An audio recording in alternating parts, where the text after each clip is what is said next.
what you see in my truck over there is actually for this over here.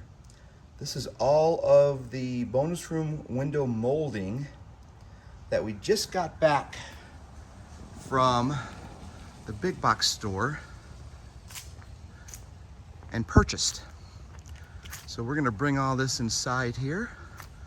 We're gonna start measuring stuff, and then that is going to go around the inside of that window up there. So we will continue on and give you an update shortly. Until then. We have all of the window molding situated on top of my sawhorses there because we are going to put the finish coat of paint on those with this ultra white paint and primer that I've been using for all of the molding around the house. It's always good practice to paint the molding first and then cut it down. That way you can be a little more liberal with putting the paint on as far as not having to be so precise. Because when this molding is in place in and around the window, you just have to be a little more careful with your finish paint. So we just do all that first and then we cut it down and we don't have to worry about it.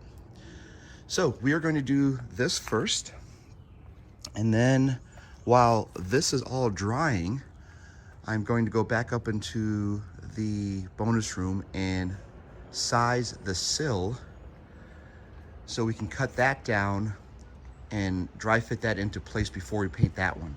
So that is the plan currently, and we will give you another update here shortly. I finished painting all of the molding with the finish coat of paint on it, the ultra white that we were using. So we're gonna let that dry here while we situate the windowsill up top in the bonus room. Got to get all my tools out from the garage here. My belt has a bunch of my tools in it. That stuff was used for a different project here over the last couple of weeks. So we're gonna start bringing some of that upstairs. But in the meantime, I've also been bringing paint and everything down from the upstairs because we don't need it anymore since we are done with painting.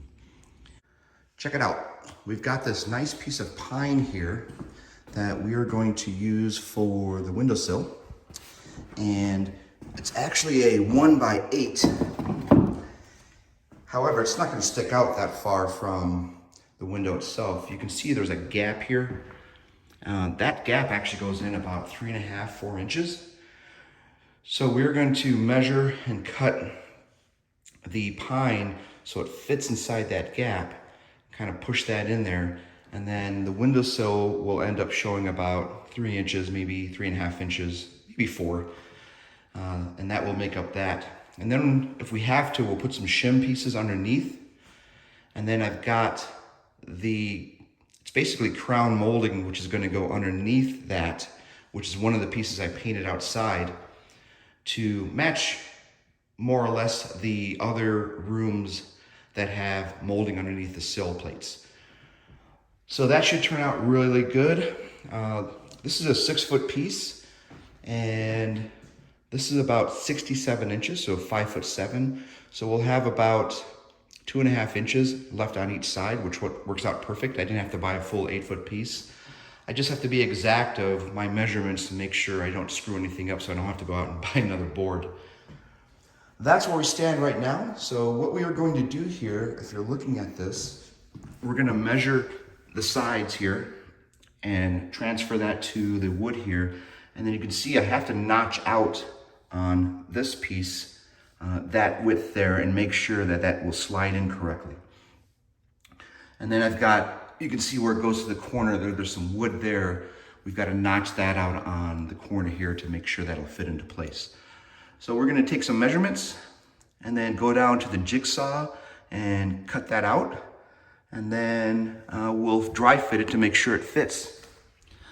And then after that, I'm also going to use my router and route the edges to give it like a 1/4 inch or maybe even a 1/2 inch rounded edge on the sides here.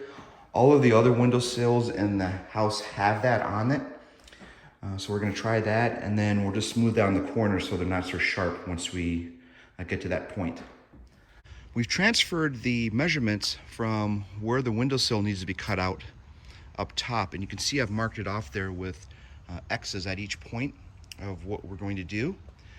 And all we're going to do here is take the jigsaw that I have there and cut those out. I've got a fine wood cutting saw on that right now, and we're just going to cut that out, get it as straight as possible, and then we're going to go back upstairs and dry fit this into place.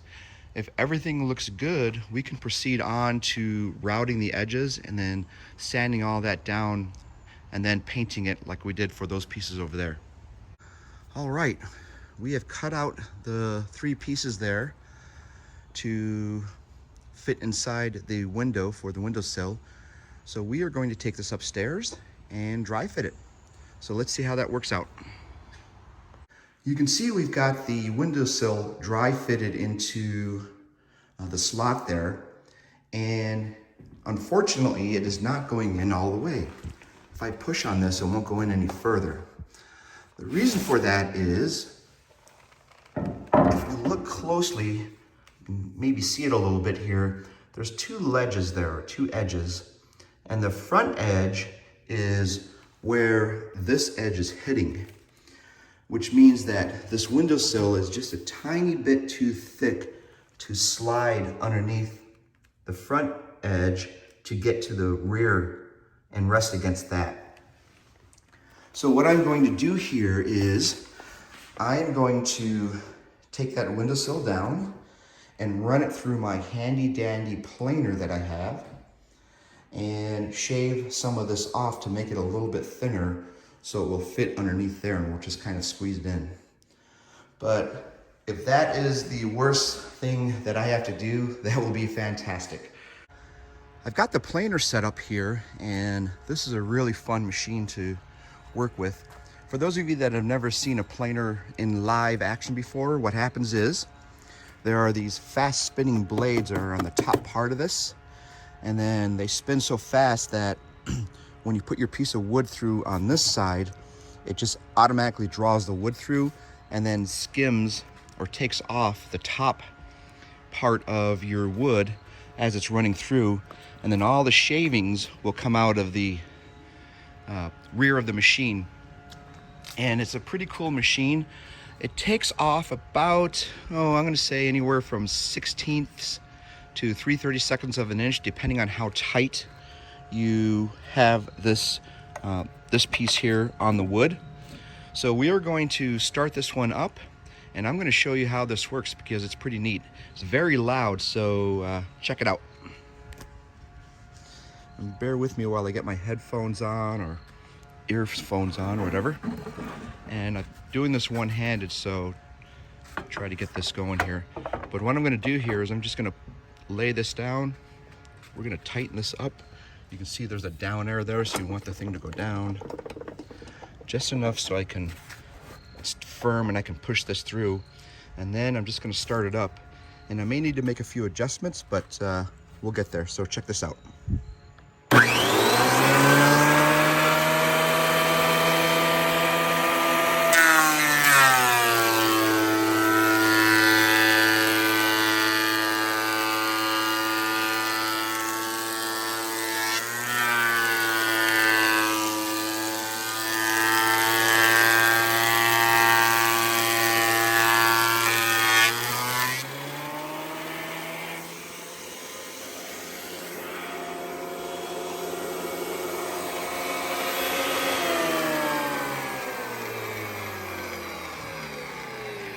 All she wrote.